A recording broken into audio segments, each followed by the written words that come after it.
ناحیه باتیفا ایج ناحیه هر مازنده تدیدن لسر آسته پارزگاه دهوکه کوجمارا آکنجی و زیدتری جبیس هزار کسایو که 75 گنده کفن سر و ناحیه و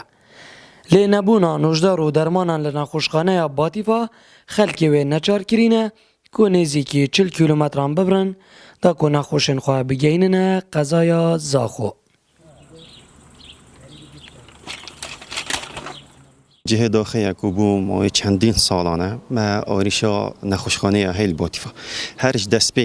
بگه نخوشخانه و جدید آواگری آریشه بی بو خلک باتیفا دیرش سنتر باتیفا و وقت دیگه هر نخوشخانه یک جاری دکتر همانینن شبه جامعه پیویا مزامت و برای ود دکترا جنک نینه مثلا حالت ولاده چه بن باتیفا بون و بین زاخو حدود 3 کیلومتر نه یعنی و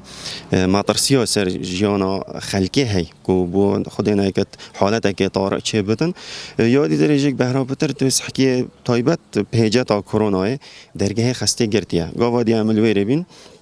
چندین کس هاتن کو درگه خسته گرتی بی کرت ساخلمیه یه از هر آماجه پهند دمل وره کرتا که لوازش نحیا و درمان اول وره او کارمند دل وره شولکن یعنی هم سپاس یاوند کن راستی به موجه از هر وقت ند بیجمل وره اوی کارت کن و زحمت بن لی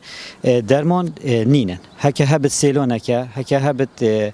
حبكة يعني مساكنة زيادة ترمى أو تشتانين الفيري أو جوزندا وجلامات جهادين ناحية مش ناحية جهادين حتى دفر الزاخول سريجي لأف جوزندا بتشنه هاتا قدني يعني صالت نوتي ور حتى في جوفي جوزندا خلك كي نوجداره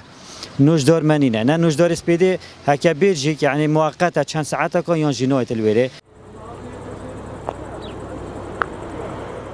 لسر گله و گازنده خلکی ناحیه باتیفا مخویان در رفبر ناحیه لیدا دیار کرن کوان چکی ماسی دیکرت ساخلمی دانینن لوی ناحیه و گود همین نوجدار و درمان پیدوی لبردستن. جمل باتیفا بصراحة كي وضع إيش تعيينات نين ده مثلا نينا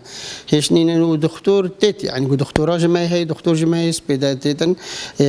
بريفت شت ودرماج حتى حدا كي باش نايك جار نين إكجار بس تشتي جالجا قزال بارزجه هيش جالجا تنده درمان پیدا نابن يعني درمان بشي بيجي الحميجة يعني بشي بيجي من العراقي جالجا وضع تيك شت درمان كم تتو أبا سيشار هي بيجي وضع قيران وتدبين يا كورونا يقال بحنده و مجیله حکومت ما بحنده و مجیله که درمان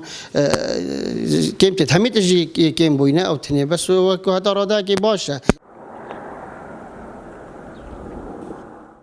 سرارایی هبونا اجمارا زوریا گند و آکنجین سر بناحیا باتیفا و